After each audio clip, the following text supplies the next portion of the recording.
I'm very excited and very honored to be asked with the Cobb Association of Realtors, and kudos to you guys for wanting to listen in to this informative information and feedback from actual specialists in their fields. So we're going to dive right in. And this first question, I'm actually going to open it up to everyone that's on the panel. Whoever wants to take it first, have a shot. There will be a few questions I will ask the panelists specifically. But again, as Ms. Wood said, just put it in the chat if you have additional questions. That at the end we will go with those public comments, okay?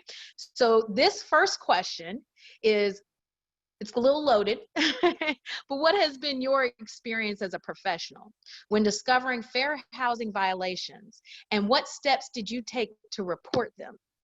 Anyone on the panel? Have your shot. Or I'll call on you.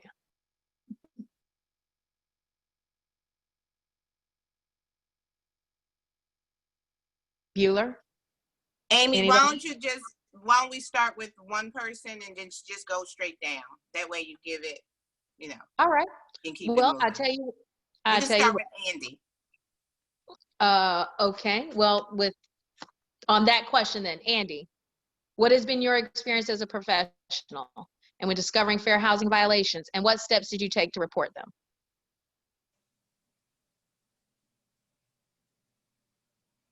Andy, are you there? Are you on mute? Hey, can you hear me? I can hear you now. Yes, so I'm in a interesting situation where my last name doesn't really reflect my ethnicity, so I don't come across it as often through emails or phone calls or anything, but recently I've come across it a couple times with team members on my team, and what we actually, on our last call with Cobb County, found some outlets where we could report it. We have never really reported it. In that situation, my team member didn't want to pursue anything, but it doesn't happen often. I hear about it more with other people in the organization or other people experiencing it than I have personally, but definitely it's hard to come by. Sometimes it's unclear if that's what's happening. You know, there's been deals where my clients made a higher offer and you know, we didn't get accepted and the lower offer did, but it's hard to really clarify whether that was the issue or not. Gotcha. Thank you. What about you, Chris? Hey, Amy. Honestly, I haven't experienced it much in a professional sense. I have had clients, you know, being white myself, I work a lot in North DeKalb and Gwinnett. And while my clients are diverse, I do have a lot of white clients. And I have had a couple, you know, mention things like they didn't want to be near Black people and things like that. So that's always a sticky question to work around and not addressed directly, but that wouldn't be a fair housing violation like an agent didn't, you know, they didn't get the house or something like that. But right before I became licensed, I experienced housing discrimination with my husband, who is Puerto Rican. And unlike Andy, his name is not Anglo-Saxon. And so he had reached out first on a house that we were looking at and was told it wasn't available. Me, well, you know, because that house was coming soon, it just didn't really sit well with me, and I kind of called the bluff, and so I decided to reach out with my name.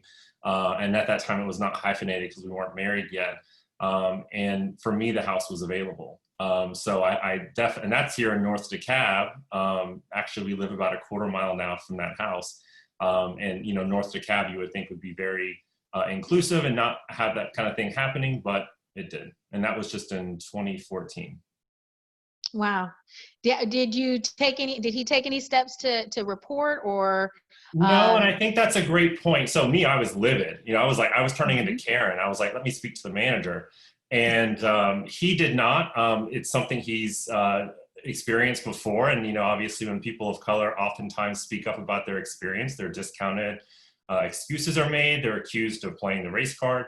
And so, you know, being married to a person of color has been very eye-opening, and it's an experience you don't really get from just being friends or acquaintances with people. And that's not his only fair housing issue. And he grew up in Brooklyn. And in 2018, we were planning a trip up there to see family. And we were looking at Airbnbs in Brooklyn, which is gentrified, as we all know. And he told me he was getting anxiety and chest pains from looking at the Airbnbs. And I'm like, why? Like, what's that about? And he said, because it brought back all of the memories and emotions of him and his mom experiencing housing discrimination in the 70s when he was growing up. Something I just can't relate with, but, you know, why speak up? Because every time you do, you get told that, you know, there's a reason why. Oh, that's not because of race. And that's why it's really important to have these conversations. Wow. I appreciate you sharing that, Chris, because I've got chills now just for being biracial and having those experiences. What I want to do is I want to actually call on Leandria for giving her share of it, since this is what she does primarily within fair housing. So help us out. Okay, so at the Lexington Fair Housing Council, we have a fair housing testing program where we contact real estate professionals, landlords, whoever, and see how they treat people who want to pursue a housing opportunity with them. For Christopher and his husband, you had the right to file that discrimination complaint. That is exactly what HUD does. If you believe that you were denied an opportunity for housing based on your race, national origin, connection to a person of a different race, national origin, and all the other protected classes, you have the right to file that discrimination complaint. I sure wish that anyone who is experiencing that would take the opportunity to file that complaint. In my over a decade of experience doing fair housing investigations and doing fair housing support, probably 1 in 5 people actually move forward with the complaint process. As real estate professionals, you have the right to file discrimination complaints if you believe that your client or you are being denied the opportunity to sell this house or earn this commission because of your race or because of your client's race. And you and the client can file that discrimination complaint jointly because you have a financial harm. You are not going to earn that commission that you would have earned if that family or if that seller had sold the house to you or your, you know, whatever the situation may have been. So you do have those opportunities available to you. I think that you should make those discrimination complaints when you come across it. And then if in your workplace you believe that you're experiencing some different treatment based on your race, and you can always contact the Equal Employment Opportunity Commission. They can investigate in workplace discrimination situations. So those are available for you. I want to add into that. Because I'm going to throw this next question directly to you, because I went through that personally, and fair housing complaints are one of the hardest things to prove, and depending upon time, that's why it's very crucial to expedite the complaint.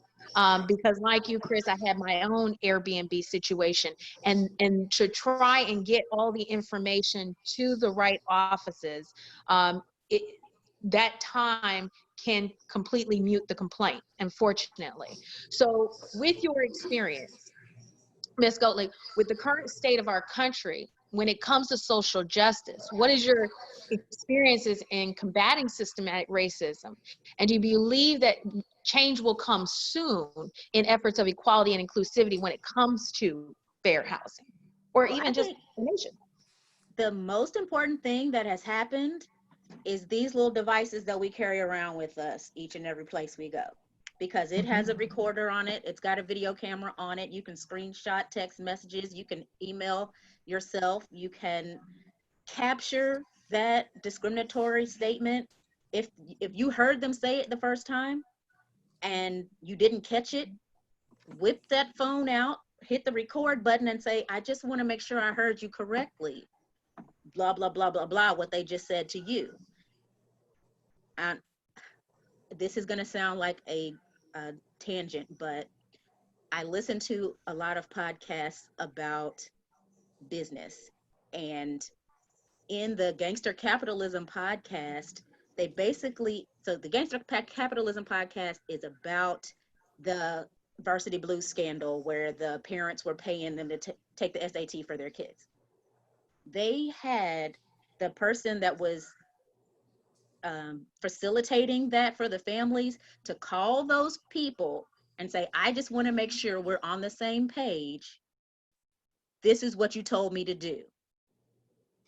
And the federal government used that as evidence to say that these people agreed to engage in this IRS scam. So in that same way, I just want to make sure I heard you correctly. Don't make it obvious, but I just want to make sure I heard you correctly. You don't want to rent to me because I have kids. You don't want to rent to me because of my race. You don't want to rent, and they can, if they deny it, pursue that however you can pursue it. But if they say, yes, that's exactly what I said, well, then you've got it on recording. Also, follow up with text. If you get text messages, screenshot those as soon as you have them in case your phone deletes them after a while. And I feel like the social justice movement is moving forward as quickly as it is because people have that recording device in their hand all the time. We never would have known that the lady was calling the police on that man because he asked her to put the leash on her dog. If he hadn't been recording it, the police may have just shown up to a call from a heightened person making a phone call, and they could have shown up and done anything to that gentleman, but we had the evidence. He had the evidence that he posted to his social media. I think that since we have so many opportunities to leave reviews for agencies, companies, businesses, that if you take those initial channels, contact customer service, contact whoever. But if that's not working, shaming people on social media seems to be seems to be the way. But let's working for people. Let's say if somebody is taking the diplomatic approach and they want to actually file a complaint. Right. What can the public do? Where do they go? Maybe you can supply that resource, and then maybe if Shakita, if you can put it in the chat or Leandra, so that way these our members that are joining us on Zoom will be able to have those links to be able to share out, or those that are in Facebook land and all the other different social media platforms will be able to have that resource to go to say, hey, I feel as though I was discriminated against. Let me either pick up the phone, or is there a website that they go to? There are absolutely websites. Almost every state has enacted its own version of the fair housing laws. So, and almost every state has its own state level enforcement agency that enforces those fair housing laws. There are a few that don't. So I would type in Georgia fair housing laws, and probably like the Georgia Civil Rights Commission or something like that will be the name of that organization. It will come up in your search and you can contact them if you live in Georgia. If you live, otherwise you can go to HUD.gov or type in HUD, file a discrimination complaint, and the link to contacting HUD electronically will come up, and you can email them your complaint. It'll ask you for your name and contact information, somebody else's name and contact information in case they can't get in contact with you through your direct contact. Sometimes your phone number changes, the email's not working, maybe you typed it in because you were frustrated and you missed a number or a letter or something like that. So a second contact And that could be your partner, that could be your parent, that could be your sibling, your best friend, somebody else who can get in contact with you so that they can call them and that person can say, HUD's trying to get you. They want the name of the person that engaged in the discriminatory act. So they ask you for that. And then they ask you what happened and they ask you what day did it happen on. And being able to, if you have all that information, at least you'll either get a response email or a call back from HUD. Good. Okay. Well, cool. Well, I appreciate that. So I'm going to segue into another question. And I know we were looking to have a counselor to be on this call. This is a deep question here. So panelists, please listen carefully to it and give me your best advice that you can share, okay? But many people have witnessed the tragedy of Ahmaud Arbery, Eric Gardner, Walter Scott, Tamir Rice, and many others that died on camera. We watched the rally in Charlottesville and the death of Heather Heyer. And some have firsthand seen it in their own communities. Microaggressions in society that perpetuate stereotypes. And now we can be aware of them in order to understand why they are unacceptable. But how are they making people feel? What actions should we be doing to cope with PTSD? That's a reality question. Chris, would you like to chime in on that first? You look like you was ready. So I want to make sure I understood it. So you're wanting to say, after all that's gone on, right? We're kind of at a boiling point. How do we? Can you rephrase it a little bit? I want to make sure I answer. How are we coping with PTSD? Oh, I don't think a lot of us are doing it very well. I mean, I think that's why things have been able to reach the point they are, which is great that we're having a breakthrough moment. But when we talk about COVID beforehand, and that's, economic factors and the whole racial and class, inequality among that, right? I mean, look at who got shut down and who's impacted. I mean, my husband, again, is Hispanic. He's in his 50s. He's grew up in Brooklyn. When COVID came out, I was like, he's a high risk. I knew that. I didn't have to hear and see all the numbers eventually come out because I'm like, he lived in inner city New York. Those communities are always polluted and you put all the worst offenders there because those communities don't matter, right? And so it's like he's got asthma and all these other issues. And, I don't know, we're at a breaking point. But I think that it's great in the way that any pivoting point is really a time to start new and to grow. And I think that we are there. Obviously, there's always a lot of resistance. But I think a lot of people are having a really hard time. I mean, even if you're not economically impacted at this point, there's fear, and fear is very powerful.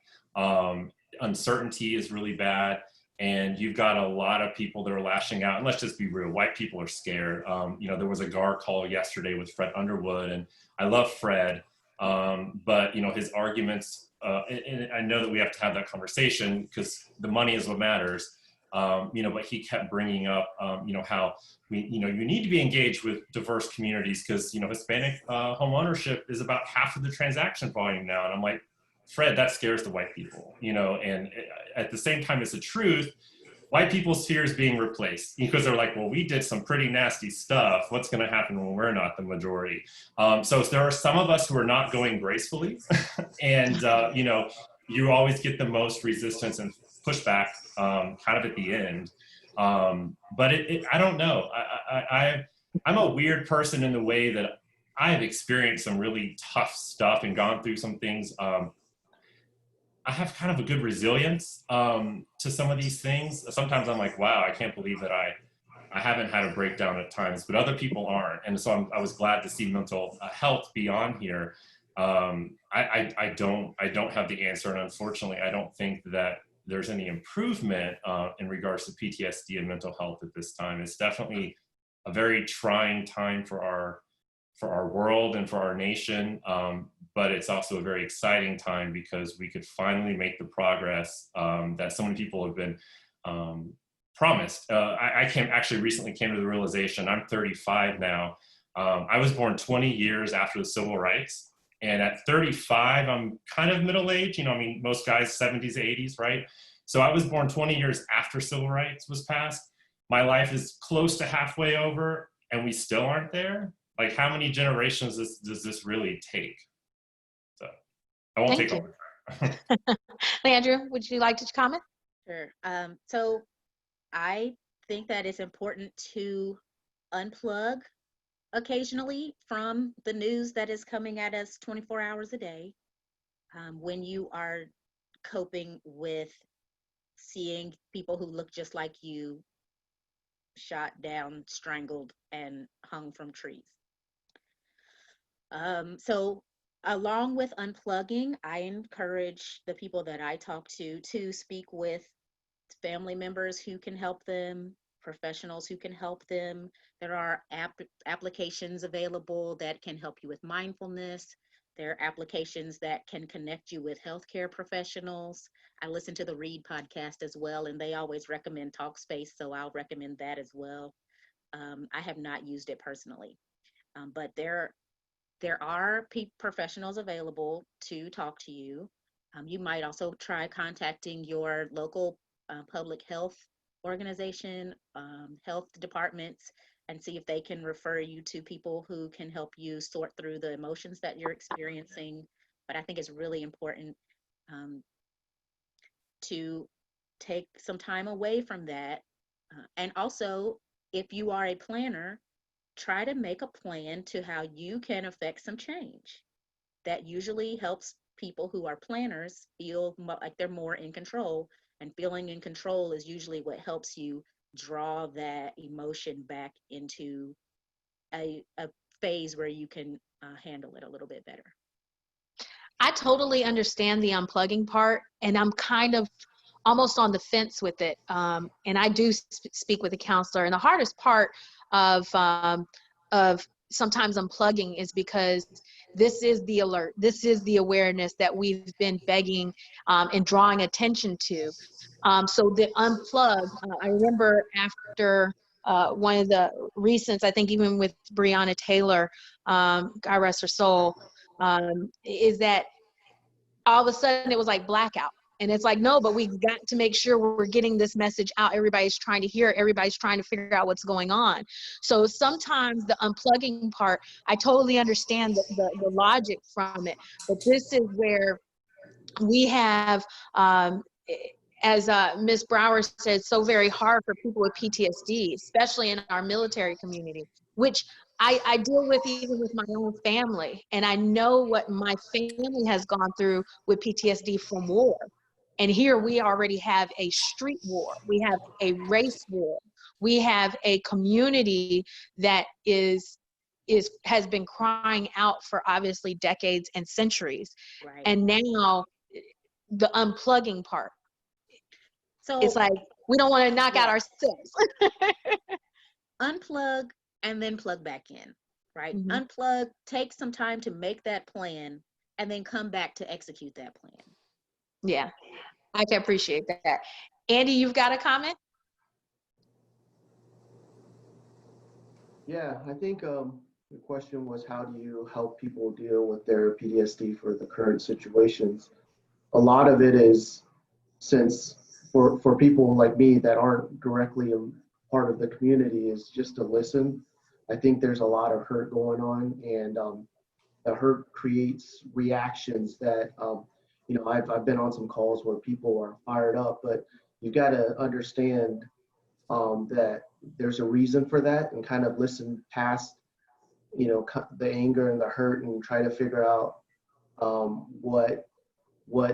why they're feeling that way, and how you can help, and what kind of positive action you could potentially take.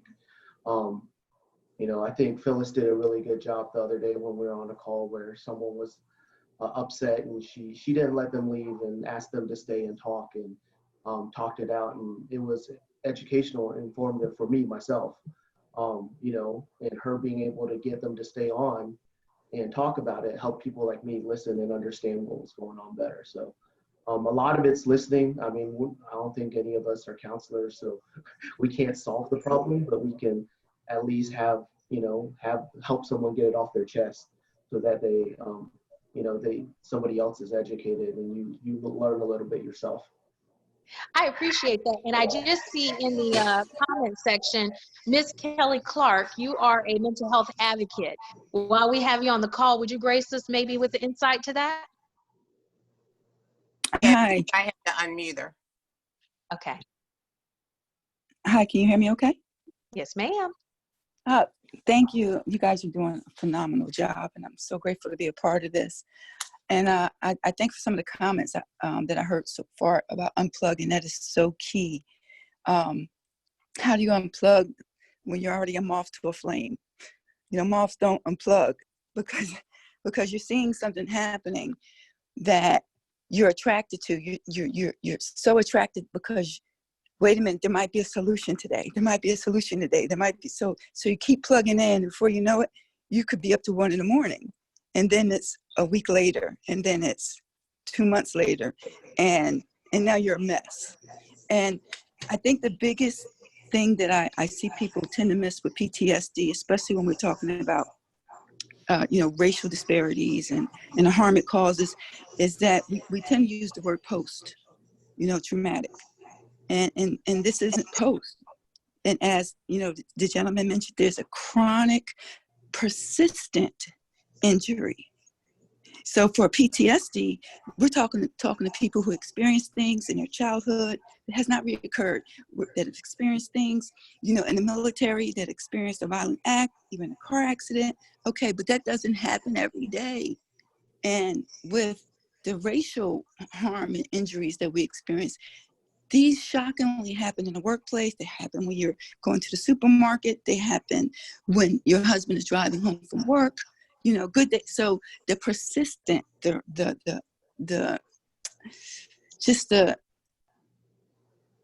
ongoing harm that's done is one thing. And I also wanted to tie it into when our president first had his inauguration. Calls for the crisis hotline, they jumped in such increased numbers by people who had experienced PTSD from sexual assaults.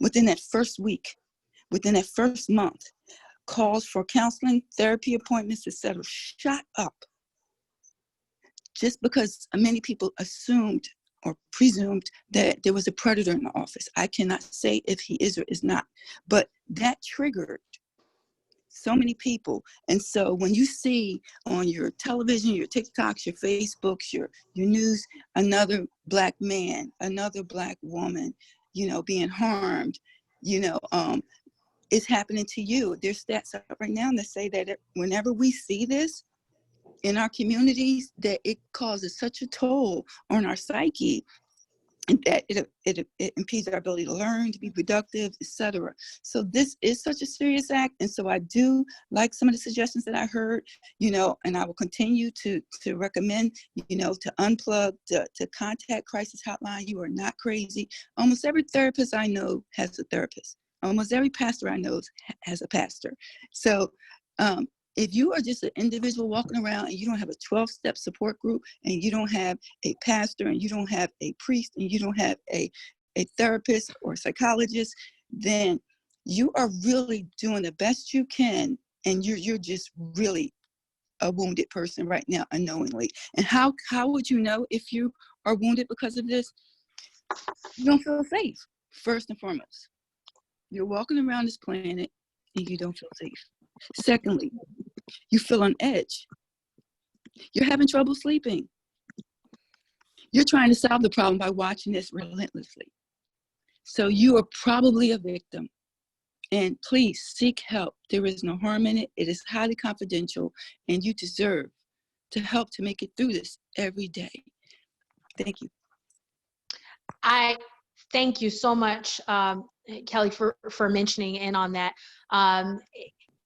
Which kind of actually segues into the next question, just based on an experience I had, because normally when people see me, I always have a Black Lives Matter bracelet on. And I remember sitting down with a leader within GAR, and within that, he didn't agree with my bracelet.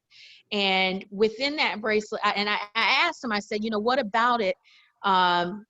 Do you not agree with my private and silent protest? Like, that day was the day Boham Jean died in his own property, in his own house, confined in his own space, and he was killed. And for someone to tell me that they didn't agree with that, and to see where we are now. Now that person still has not called to check to make sure how I'm doing, as bad as that had me so distraught then, to even now and where our country is now. And, you know, and I go back, and because what we've been hearing in media outlets is privilege.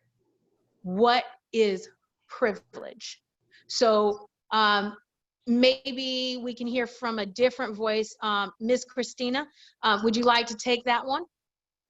Yeah, so I just to kind of piggyback on, you know, what some of the other panelists were saying, I think that this is the time to also unplug, but at the same time to lean in, to acknowledge discomfort, uncomfortable situations. And for, on a personal level, for me personally, it's recognizing, and I've talked about this, you know, on a lot of different things, whether it's, you know, what's going on now socially, but also during COVID when everything was kind of crazy and chaotic, is grace and grit. It's the grit to push through and make yourself uncomfortable and do things that you're uncomfortable with. But it's the grace to allow yourself to know that you're not always going to get it right. You're not always going to say the right things. And you're not always going to, unfortunately, maybe act in the right manner. But you're trying and you're doing the best you can. And I think it's important to recognize, you know, if it's just listening to someone else, if it is recognizing, you know, that I can do better, I need to be better. But like I said, I think that grace and grit go hand in hand, and it's important to unplug, to give yourself some of that grace, but then it's also important to lean in and, you know, grit through it, grind your teeth, and figure out, you know, what we can do to be better. And then I just lost track of, I'm sorry, Amy, Privilege.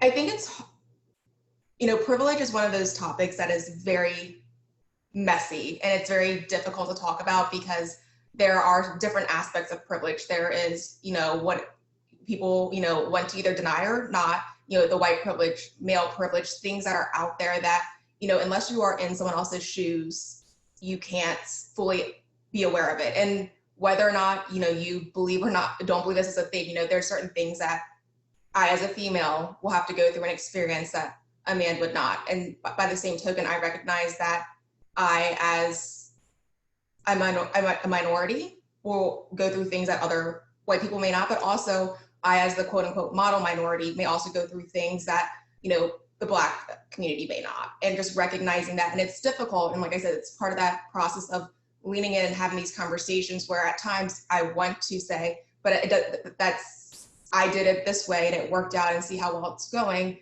but, you know, getting uncomfortable. And I think that when it comes to privilege, you know, if we have the ability to discuss it, and to have conversations about it, we are already starting from a privileged spot, and to recognizing that other people are just going through so many other things where they can't even have the conversation about what it may be like because they're currently living it. Good. I appreciate that. Chris, let me throw that same question to you. And with privilege, how could we potentially destroy those stereotypes? I know you touched on it when you were describing what the experiences you and your husband deal with. Do you mind sharing? So white privilege 100% exists. I actually use it. I'm using it right now to speak up for other people. And to be honest, I mean, I believe that my association, Atlanta Realtor Association, is doing amazing things, and they're really pushing even the state at GAR to get better on inclusivity. It doesn't mean they're perfect. I can tell you that my mentioning sometimes about my white privilege in the past, 2018, 2019, I was told that made people uncomfortable and that I shouldn't mention it. And it's like, well, there's no other way for me to say it, and I'm kind of bridging the gap between, you know, the minority and diverse leadership we're trying to get in and you guys.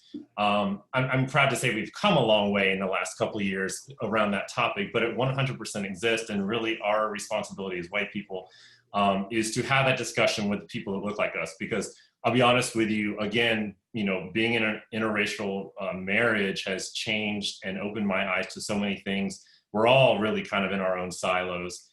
And also being a white gay male is a very interesting perspective because unless I tell you I have a husband or I say I'm gay, you don't know that I'm gay. And so I get the privilege of a straight white man walking through the world, but I also don't hide that. So the truth is I do run into LGBTQ discrimination. So I see both sides.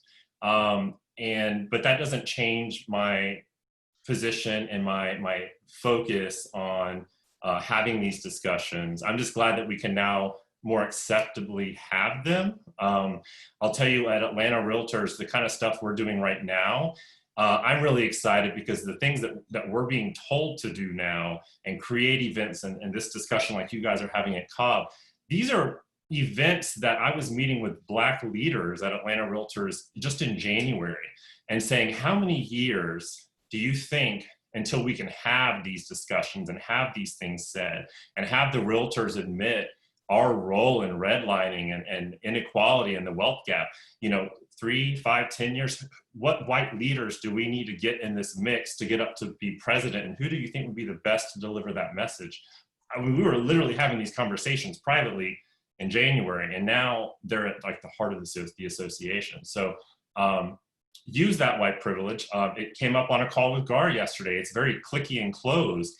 And what has to happen is that there's a lot of silent people and they need to speak up and push their clique to do something different. It's like Mean Girls all over again. Use your privilege and change that. I am one of the few that kind of speak up. Amy, you as well. And the most awesome thing, but also frustrating, is that a lot of times when I speak up and say something, then I get the emails later, or somebody comes up to me right after the event and they thank me. So there's a lot of silent supporters. People are scared to do it. I'm just not. I don't hesitate to say that it's my white male privilege, that I'm just not used to getting pushback. But it is 100% our ability and responsibility to have these discussions and talk with our people. And just to clarify, everybody can have a hard life. What white privilege is saying is that you didn't have the same experience as somebody who's Hispanic or Black or a woman or multiple of those things. And yours was not made harder solely for the color of your skin or your sex. That is what it is. So yes, you can have a hard life as a white person and still have white privilege. And you have to reconcile that. That's where we get into white guilt or feeling bad about things. Don't feel bad about things. Just feel bad if you don't work to fix things, but work once you're aware of things to reconcile and break down those systems, because that's what we always bump up against, is the system. Right. Well, and I appreciate that in that, and like you allude to, yeah, you can speak up. And I will say, just from you and I's personal discussions, which we don't mind me sharing the tidbits of it, the difference is from when I may take a microphone and speak up, it might be more muted. Like, oh, dismiss more angry Black woman, or here comes another complainer, a whiner, and what she got next to say. But then if someone like yourself, like you said, 2018, 2019, and just in January now, refocusing that discussion, all of a sudden we have action. And these are things that within minority communities, we've been hollering from a microphone for decades, and it just is unheard. And so now, so I can appreciate from a perspective of privilege, when in context from where I was going with that, is that when a white person takes the microphone, all of a sudden, now we're drawing attention to the issue. And now we've got room to think about what has been done wrong. And so, that's a bad truth, and we need to change that ultimately. But in the meantime, let's use it. There you go. So I'm going to go into the next, just for the interest of time, because we do want to make sure we do open up to our members in the community here. I'm going to go to the next question. Andy, I'm going to shoot this one to you, okay? So much like the Black community, the Asian community has seen its fair share of disparities due to the pandemic when it comes to job losses. But what are some additional concerns you can share that within the Asian community that maybe our community here might need to become more aware of? Would you like to shed some light on that? Sure. I mean, you hear a lot now with there's a little bit more discrimination going on against Asians, especially when our president says stuff like "kung flu" in a public forum. But it's not something that I think most of us haven't dealt with in the past. It's just maybe got a bigger magnifying glass on it. It's some people are experiencing it more. Obviously, people that are out in the community more might see it, and it's just something that as a community we're more aware of, and we just have to keep an eye on our surroundings. I've seen some videos of some discrimination where some older Asians get hit in the street randomly, but I think it's like everything that's going on. There's cell phone videos. Everything's more aware of it now. People see it, and it's just amplified with what's going on currently with COVID. But I mean, we're in, it's just something that, like I said, that we as a community have to be prepared for and understand, and we talk about it, and just protect ourselves, and that's about it. Gotcha. Leandra, do you have maybe something, maybe you've probably seen more from Asian Island Pacific demographic within the fair housing? Have you seen any uptick in discrimination cases with Lexington? Not in Lexington or Kentucky per se. It doesn't mean that it wasn't happening. I think a lot of people don't know that we exist and that we are there to try to facilitate them getting that discrimination complaint filed or negotiate with their landlord to stop the harassment. We did do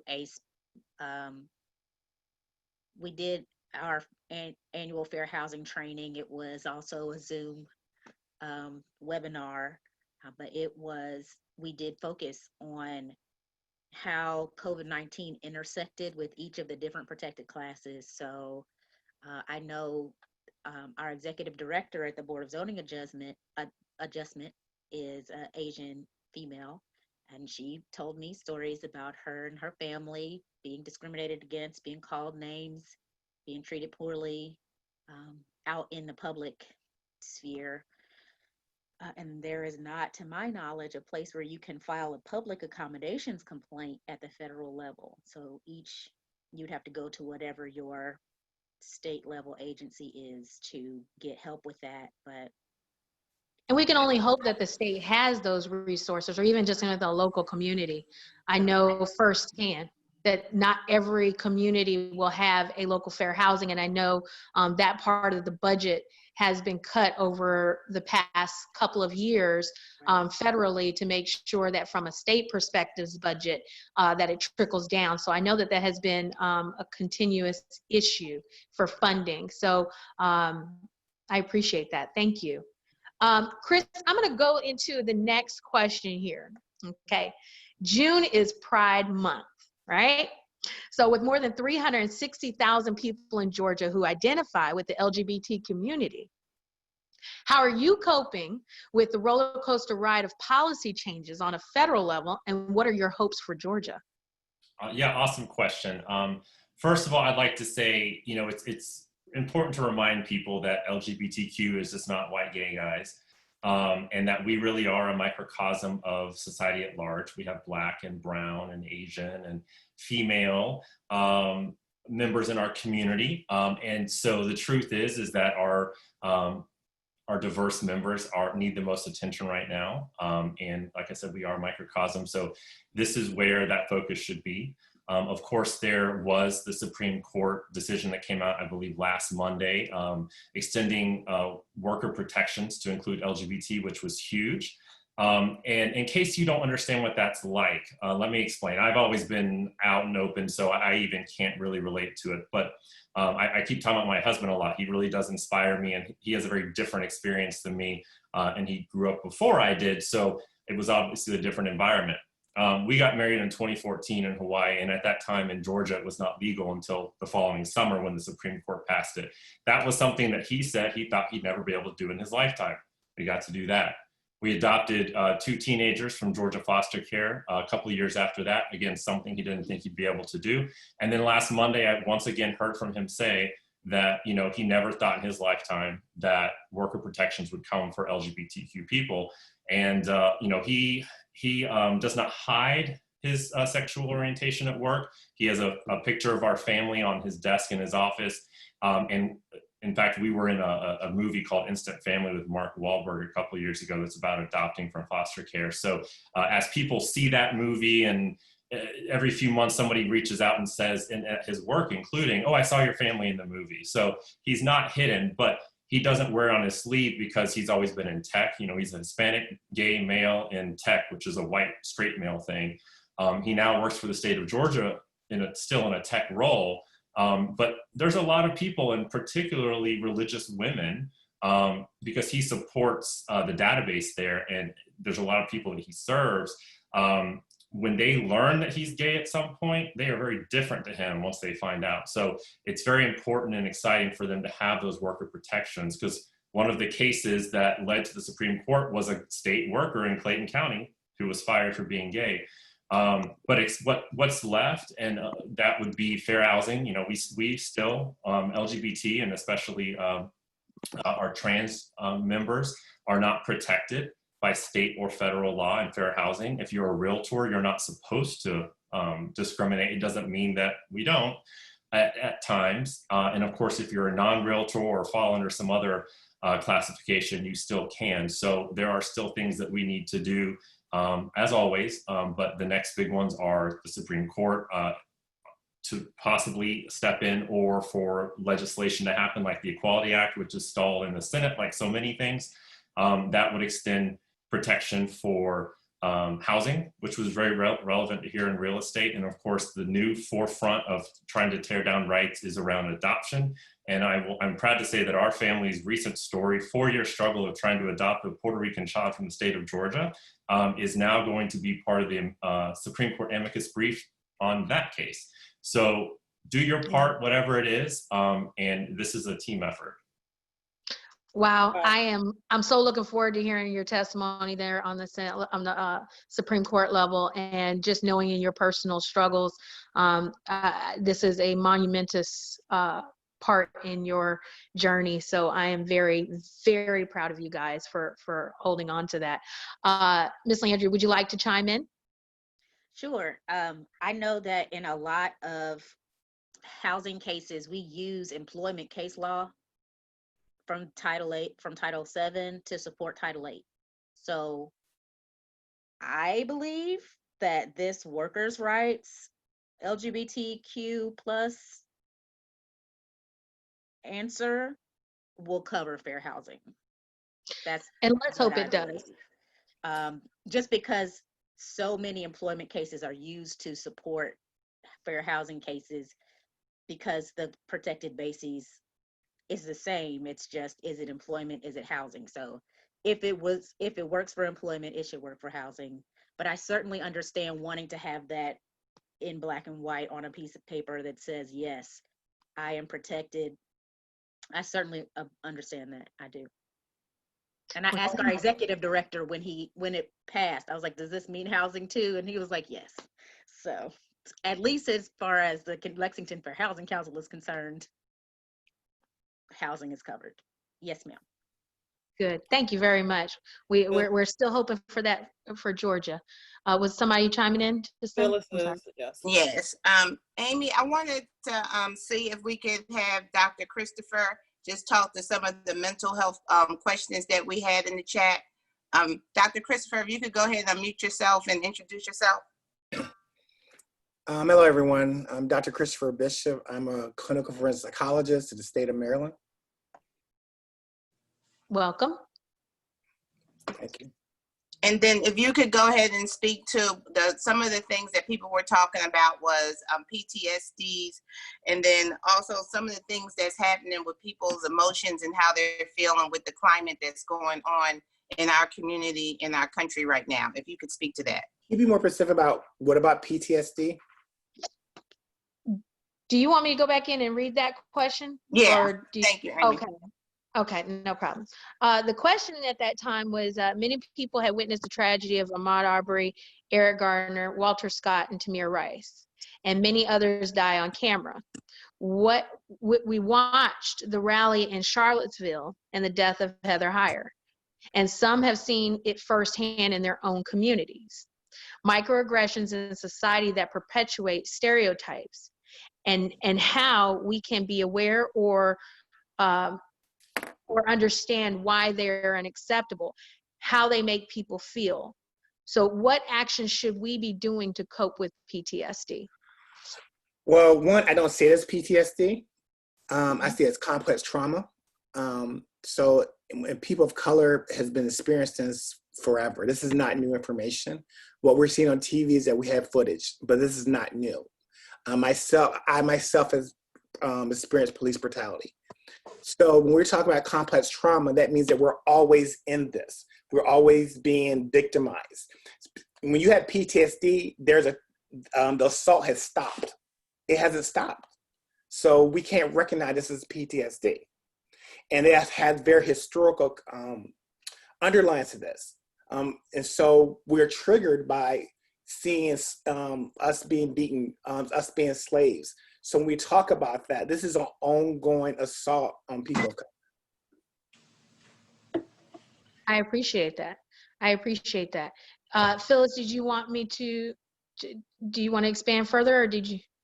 We want to open the floor. Yeah, what I want right now is for people to feel free to, we can have everyone unmuted, and if they just be cognizant of. Before we unmute, if they'll raise their hand first. Yeah. Then let's go that Just way, like this. and then I'll the next set of questions we'll take after then.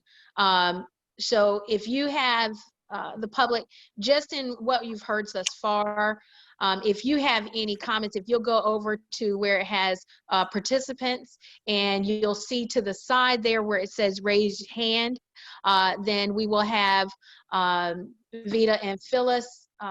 If you can just bring the quick attention. I don't see any hands raised as of just yet. But if you'd like to make a comment or have a question just on what you've heard thus far, please go ahead and raise your hand so that we can unmute you or call on you to unmute yourself. And Amy, did you have any other questions that you saw in the chat? Because I saw like 2 of them. I did. I saw one from Tara. Somebody asked about systematic racism was a question that was asked. Okay, if you can address that. I mean, the perfect example is the 15th Amendment. So when the system is designed to negatively impact someone, that's what it is. I just had a debate with a family member who was a trooper about systematic racism. There's ample research that talks about that. And it can be very specific. If you go to certain districts, there is a way that the police officers handle business. That is a systematic part of how they're handling and identifying. When we're talking about anything that has a strategic and it's also operationalized, and the way that we do business, it becomes a very systematic. And when we talk about racism, we talk about against a different group. So systematic racism is a continuation of that. So the 15th Amendment is a great example about systematic racism. I appreciate that. I was just reading in the comment, someone had said that the term Karen, I guess in feeling that it was racist, and Steve followed up that Karen has been around for years. My son uses the term and mean a certain generation that's always complaining. It's not necessarily a racial term. It's more used when someone's always complaining. And for many that know me, my mom is named Karen, so it's quite awkward for her. But yeah, at least it's not other words that have just torn that character of that person apart. Karen is just a name. And people get confused too about racism because actually, we break it down to prejudice, discrimination, racism. In order to have racism, you have to have prejudice, discrimination, and power. So a lot of people of color don't have the power to actually commit racism. And so people interchangeably use racism and prejudice. We all have prejudice. I mean, just as a natural thing. But in racism, you actually have to have power in order to hold one particular group down. And most people of color don't have that ability. Thank you. Thank you. Is there some additional questions you guys see in the chat that I see some Yeah. in, so. So Christine says she doesn't agree with the statement, but Christine, can you raise your hand and speak? Because I don't know what statement you were talking about. How do I raise my hand? Okay, you're talking. Go ahead. Okay. I guess I don't understand the non-racism. I had a Black roommate in college, and she experienced racism from other Black girls, and I was the first time I didn't even know what she was talking about, but she was told she was acting white. She wasn't the right skin color. Her hair was too straight.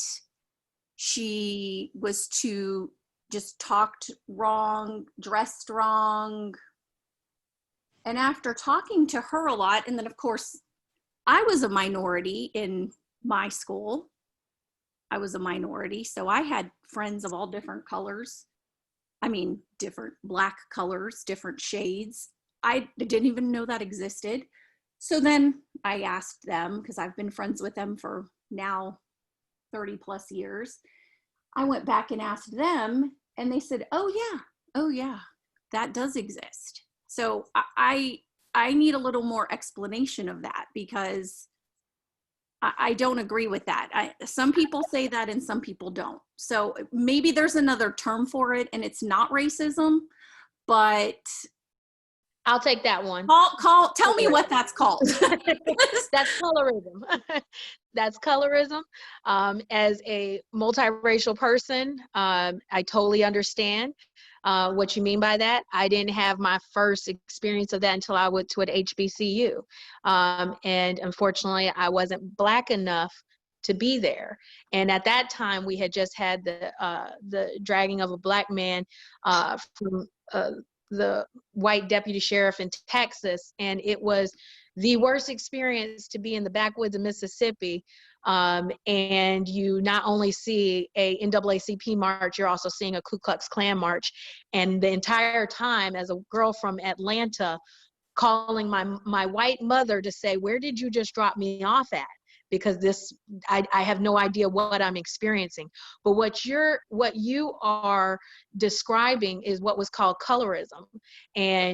But what Dr. Christopher probably can share more insight of is because that's what systematic racism did.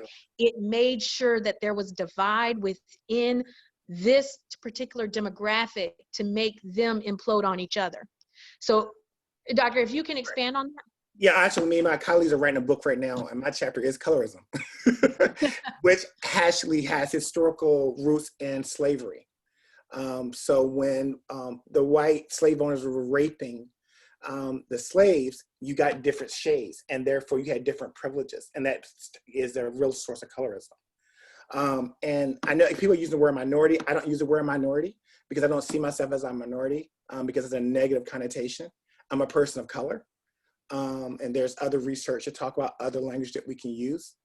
But yeah, colorism is a part of systematic racism. So again, with racism, you have to have the power. And again, we don't have the power to change. So for example, I can't stop you from going to school. I can't stop you from getting a housing loan. I don't have those type of powers. Therefore, I can discriminate, I can have prejudice, I can do stereotypes. But for me as a person in my position, I don't have that power to influence different lives of other groups. I appreciate that. And Christine, thank you again for being able to bring that part up, because people don't know. people don't understand. You see time and time again where people say, well, I hear the Black people talk about it, this way, and why can't I say certain things? And these are those experiences. I see them beating each other up. So why do they care if a white person's beating someone up? So these are tactics that have been ingrained in certain people to mute what a culture has been stripped of. So Ms. Kelly Clark, would you like to chime in? Sure. Thank you so much. I just wanted to just kind of anchor the conversation back into the systemic part. And I'm glad people are getting definitions clarified, because it is very confusing.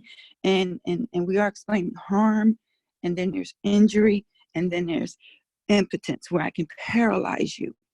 And that's kind of how we end up dividing up the definitions, where I can literally paralyze your ability to move forward. And I just wanted to come up with this term called the bridge to nowhere. When we're looking at systemic racism, we're looking for those systems that go nowhere. So I can give you some examples. And if you look in Kentucky right now, the percentage of people who are receiving unemployment, I don't know, has it been 9 weeks later, 12 weeks later since COVID? Is so low that they have people camping out in unemployment. These people have filed their claims. They have done what they were supposed to do, and nothing is happening. Now, before COVID, this was happening across the nation with unemployment. We're talking in some states, only 6%, 10% of those who have filed unemployment. When this happened to me, I filed my unemployment someplace I never wanted to be. And for the next 9 weeks, I was told that I was not receiving it every week, one day at a time. And I was like, well, what did I do wrong? I was told, well, you didn't fill out the form. I said, I did. She said, you did not. I said, I did it at home. You can't do it at home. Ma'am, I did it at home. You're going to believe me or the computer? Such a stupid conversation I'm having. But she knows more than I do. I'm in unemployment, and this is what the unemployment officer is saying. She said, you must do it inside this building. Then why do you have it online? That's the bridge to nowhere. So you have people who will show up for, these fair housing issues, but are you sure the system works? Then after I started going and just living in unemployment for 9 weeks, I got my first unemployment check. And then I got my next one. And I remember week 4, I was like, why am I not getting in now? I've done everything you said. She said, well, it's been 30 days. You have to recertify. You got to hit this check on page 24. That is what's going on. When we think we have solutions because somebody put something in black and white, several entities must go through the system to make sure that it's not a bridge to nowhere. Wow, that's crazy. I want to, just for the interest of time, because there are some key things that I really want to make sure that there's a lot of realtors on this call. Christina, I'm going to throw this question to you, being the Director for Legal Affairs within Georgia Association of Realtors. How does a person file ethics complaint regarding discrimination, red line, steering, and any other acts that violate the code of ethics? Yeah, so the code of ethics, we're, as a realtor organization, we can only address your real estate unethical or alleged unethical real estate related behavior. So if you're experiencing, and whether it's you as the agent, if there's any members of the public or, a family member, anyone can file a code of ethics complaint. It's not limited. You don't have to have standing to use the legal term. But the Article 10 is kind of as the code of ethics, our panel, we're never going to put our panel in the position of having to declare something legal or illegal. They're not going to say that someone violated, the any anti-discrimination laws. But Article 10 basically says that you will provide equal real estate services to all of these protected classes. And what is really great about the Realtor Code of Ethics is that it's a much broader class of people than just kind of what is enumerated in the law. And so if you have experienced, or your client has experienced, someone else, a family member has experienced what you believe to be unequal real estate services by a realtor, you can file a code of ethics complaint with the Georgia Association of Realtors. GAR handles the professional standards code of ethics process for all but I believe one association in Georgia. So everything would come to us and it's handled uniformly across the state. There's 2 administrators now with GAR. You would want to file a complaint. Any information you have, text messages, we take recordings, any information that you have, a summary would come to us. It goes through, and I think that some of you guys have probably served with us on both panels and grievance panels. It goes to the grievance panel and they decide whether or not to push the complaint forward. And then the hearing panel is kind of that final step in which the person who files, as well as the realtor who is accused of acting unethically, come before the panel to make their case and their defense. I know that right now we've gotten a lot of, questions about social media posts that have been going up that people very much disagree with. And all I can say, unfortunately, what I've been telling people is that unless it's related to real estate related behavior, unfortunately, the code of ethics does not cover that. What I have encouraged them to do though is, if people are making such posts, contact the local board to see if they serve on any leadership positions, or if they serve, I would let you know if they serve on any leadership positions with GAR, and forward it to the local board CEO or association executive for review of policies and bylaws to see what constitutes removal. Same thing with any committees. What I would caution for any of the AEs who are sitting on here is any unilateral action that potentially puts you in a position of being sued when you're just trying to do right by your members and what your organization represents. So I do want to kind of say, there are other ways to address it. Unfortunately, the code of ethics. So for social media posts that I'm sure that a lot of people are seeing that they are very much against, may not fall. I'm not going to say with 100% certainty, but many of these posts may not fall because they aren't addressing, unfortunately, real estate behavior, saying that they're going to treat one group of people and not service them, not provide them service. So, but when it comes to, and kind of what Leandra was saying earlier, unfortunately, we have to allow all processes, whether it's the HUD process, our process has to allow due process. So we cannot, unfortunately, just use membership. We can't, unfortunately, just slap someone with a fine without taking them through this process. And unfortunately, we cannot get involved until you guys bring those issues to us. And so it's really important. I know that it seems as though it takes up a lot of time, but this is really important because that's the way that us as a realtor organization can address this behavior, especially by our members. And so it is, like I said, I can't, even when people call me and they're frustrated, they've heard someone say just some abhorrent things, what I have to tell them to do is put it into a complaint, because I cannot just go to that person and say and give them a black mark. But unfortunately, I know the process does lend sometimes people to kind of walk away and just say, I don't want to deal with it. But for you guys as agents, for your clients, I highly encourage you guys to push them. You don't do anything they don't want to do, but I highly encourage you to push them to consider filing that complaint with us when they've experienced that behavior. Well, what I do notice, we were on a call with National Association of Realtors yesterday, and President Vince Malta admitted to, when observing some inappropriate behavior on social media and a complaint came through, he actually revoked that person's realtor membership. So obviously, if you can't be on national, you can't be on state, you can't be on local. I don't think it went so far as to if that person was in leadership, but that's the example that I'm looking forward to state and local boards start enacting with the guidance of the National Association of Realtors as well. When you see that type of inappropriate behavior and understanding the context of what hate speech actually is, it might be something to consider. I see that some hands I think are being raised. Bruce had something to say. All right, Bruce Alion, please unmute yourself. Bruce. Love him. This question. Okay, there you go. There you go. Bruce. I was clicking on the bottom. So the question I had deals with FMLS and compulsory inclusion for listings. For many, probably for 25 or 30 years, I've fought to get Clayton County as a mandatory inclusion for listings. FMLS has mandatory inclusion up to the, probably the North Carolina line. But Clayton, which is clearly part of the metro area, isn't included.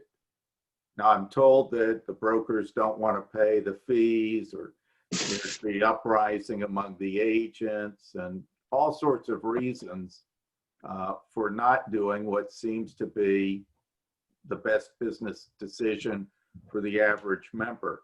Does anybody else have an opinion on that? In understanding your question, I believe I understand where you're going for it, and I would almost say to extend beyond just Clayton County and consider all metro of Atlanta, not just staying at that I-20 line of coming through the city. Am I treading the same line what you're saying, Bruce? Yes, but particularly Clayton.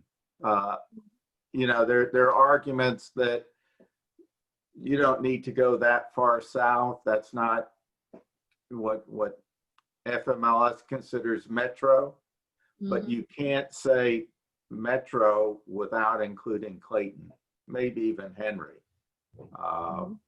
If you have a listing there, you've got to put it in the system. Yeah. Well, I think also the company also has to subscribe to FMLS. I'm not even sure that everybody on the I-20, above I-20, are actual members of it. But I totally understand where you're coming from and agree to it. That if there's anyone that has any concerns based on that question that Bruce proposed, please feel free to unmute yourself and chime in. Amy, I have a point to make with that. Yes. And again, I may not be using the terminology correctly, but in my opinion, or how I would use the word systemic racism, that is a part of that, because not only do you have Clayton County as a whole depicted as a predominantly Black area, you have, for whatever reason, those are typically not the better schools. So nobody works to put money into the school system, which drives the values down over there. So the values driven down in a predominantly Black area. Now you have people that aren't able to enjoy home ownership like other counties are afforded, because you have corrupt police, you have poor roads, you have all kinds of services that other areas are afforded. So it's not just, oh, let's put all the listings in the listing service. There's way more that needs to be addressed to that. We need to address the schools. Why are the schools not being touched? Why is there not a SPLOST to help out the schools? Why is the SPLOST money that is given not granted to the system? Why are the police this? Why is the government that? Why aren't the children taught the same thing that some of the other counties' children are taught? Why are these children graduating and they're still not able to get a job where some other places are, because, oh, you came from Clayton County?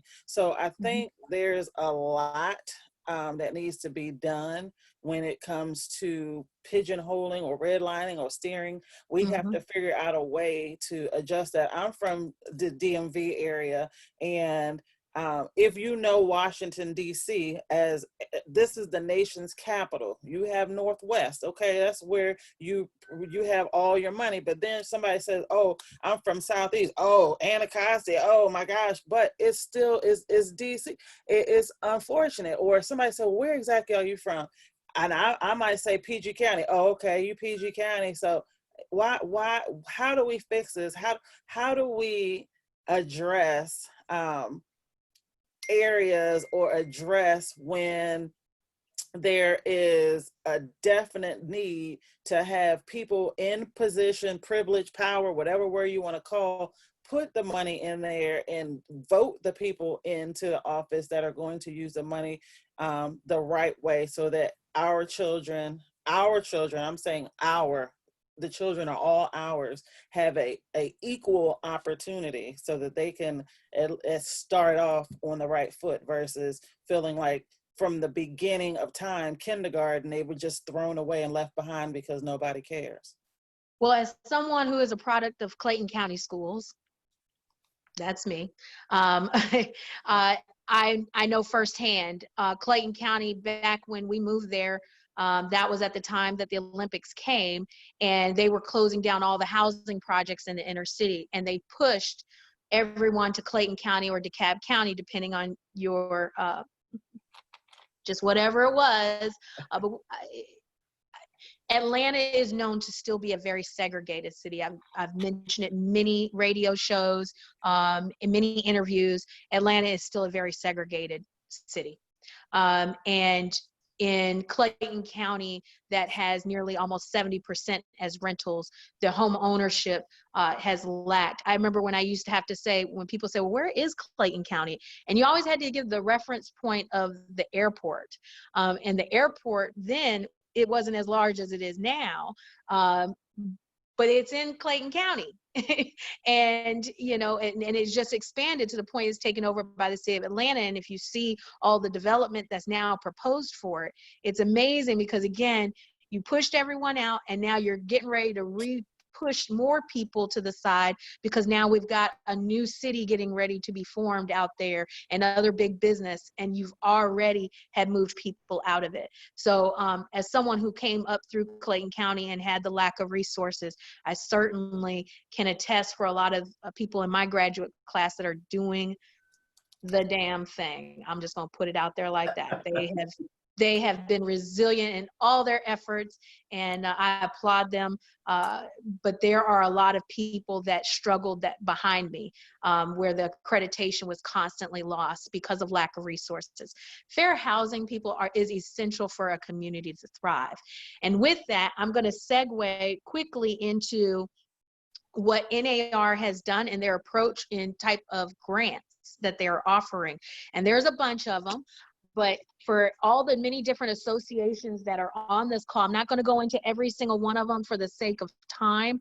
But I do want you to look into, just as it relates into this topic today, and what we've experienced. There's housing opportunity grants, fair housing grants, diversity grants, and also there's a community rebuilding grant that was just put enacted recently due to all the protests that we were having. Yes, the Black Lives Matter was a peaceful protest that did get hijacked. And so this grant, I'm thankful that it has popped up because it is up to $3,000 to help clean up and repair public community spaces that were impacted by the graffiti and things of that sort that happened out of some of the rioting and looting. But I want to go back to just the type of grants, like housing opportunity grants. There's two different levels, 1,000 and 5,000. The 1,000 level is regarding towards education classes, and those activities should involve partnerships and have a broad community outreach with it. And it says the activities are to create and improve systems, programs, and policies that expand access to housing that is communities by creating affordable housing opportunities. And a lot of this you'll be able to find going on to NAR's site. And was it nar.realtor? What's the website? But if you go on there, you can go right under grants, right onto the website, and it'll tell you more about it. The fair housing grants, that's from 1,000 to 5,000, and then the diversity grants, there are, I believe on that one, there's 3 different levels. That is 1,000, 5,000, and up to 15,000 if you're partnering with government agencies in order to create a much more expanded, in-depth conversation of it. So I definitely want to invite you guys to go to the NAR website, go onto the grants page. I serve on the diversity grants committee, so I'm assisting in reviewing those and approving those based on what it is that you want to bring into your association or into your community. When I was chair within our local association, we partnered with the local station. Thank you, Bruce. With the local TV station, and was able to do some free PSA ads about fair housing. We were also additionally partnered with the Chamber of Commerce, and we were able to partner with businesses and brought in a national speaker to talk about what diversity and inclusion looks like within the business space, in which we found a lot of small businesses, local businesses took a part of that conversation, and it was huge. So impactful that now our county has now set up its own diversity and inclusion committee to make sure that businesses always feel they have a voice within the chamber, and I just thought that was amazing. So you'd be surprised what we can do with as the realtor brand and how we can help influence communities to do the right thing. And so I'm very proud that we were able to utilize some of the NAR grants in order to be able to achieve that. So Janaea, our president for the Cobb Association of Realtors, are you still on the call with us? Yes, ma'am. Awesome. Thank you very much. I was wondering, how is CAR contributing and invoking change to promote inclusivity? Well, this is a start. So we're having these types of conversations, and I so appreciate everyone for joining us today. I think it's very important that we continue the discussions, and though it may not be topics that we're thinking should be talked about or discussed, or topics that we're used to discussing, but it's things that people, have concerns about. And I think there was some breakthrough and some understandings today. And so we can continue on this path. I think we'll be making progress. So I'd like to see what comes of this. And, even if we're, biting the elephant one bite at a time, I think, as long as we're making progress, we're going to be on the right path. So today is a start of what we are trying to do. And we hear you, we're listening to you. If you have questions and topics that you would like to discuss, or more questions that you feel we did not get answered or addressed, we'd love the opportunity to have another session and address them, and bring in people that, have the expertise that can help us with some understanding. So. Thank you. Thank you. Thank you for your leadership, number one. And definitely thank you for the invite and making sure that this conversation is being had. And again, stretching across that it's not just focused in one association, but we had members from other associations. I myself am a member of the Empire Board of Realtors, as well as a member of NAGO Rep, ARIA, Women's Council. And then you also have the Hispanic board, NAREP. So there are many multicultural groups that are in this on this call, and as well as out there. So if you're not a member of them, join them, so that way you have an opportunity to understand what disparities and what needs to be focused on to help achieve their opportunity for the American dream, that as the privileged folks got to experience. So let's get the expansion of that and into fair housing. Was there any additional questions that that I might have missed that we can answer before we conclude our panel? Have you checked the chat or your text? Let me see. We've been checking, and no, Amy, there's nothing else. So we can wrap Awesome. it up. All right. Well, I want to thank you guys again for tuning in. And I'm very, very honored to have had this opportunity. I'm going to pass it back to Ms. Vita Woods if there is any additional announcements you need to share as we end this call. Okay, hold on, Vita. Okay. I wanted to take this opportunity to first thank the staff at CAR for putting this together for our cultural diversity committee in such a short time. We literally was just on our call last week for our meeting, and then came up with the idea, and Vita came up with some additional ideas that we're going to go forward with. And then guess what? With this hard work and everyone's team effort, we were able to put together a successful Zoom meeting called Let's Talk About It. Of course, we would love to stay on the call because this is an open conversation that could go on, but under time constraints, and we understand and appreciate everyone being on the call for us. I want to thank everyone that was on the panel. And I want to thank both of the doctors and the mental health advocates that were on the phone with us. Literally, I just spoke to them last night and this morning, and they were able to jump on and help us. So again, I want to say thank you to the Cultural Diversity Committee and to the staff at CAR and for the speakers that were able to help us today. And I'll turn it over to Vida, my co-chair. Thank you. Thank you. That's basically what I was going to say. I just want to make sure that everybody felt included and respected. I want to make sure that no one's toes were stepped on too hard. We know that this is it can be a difficult conversation, but it's one that needs to be had. This is our very first one, and we look forward to having more. Please feel free that if you have any questions or topics that you would like to discuss or go deeper and delve into, feel free to message me on our Cobb Association Realtors Facebook site. If it's a private question, you can private message me, Vida Wood, or you can post it in the Cobb Realtors under forum and just tag my name so that I'll keep track of the questions.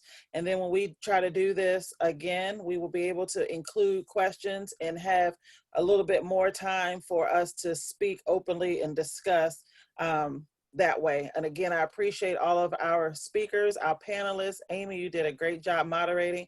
Thank you, Phyllis, for being the chair of Cultural Diversity, and the staff. God knows y'all, we drive y'all crazy, but thank you for putting up with us. Thank you so much, and look forward to being able to do this again very, very soon. Barry, he loves me. All right. All right. Enjoyed it. See ya. All right. Thank you. Good day, everyone. You too. Thank you, Amy.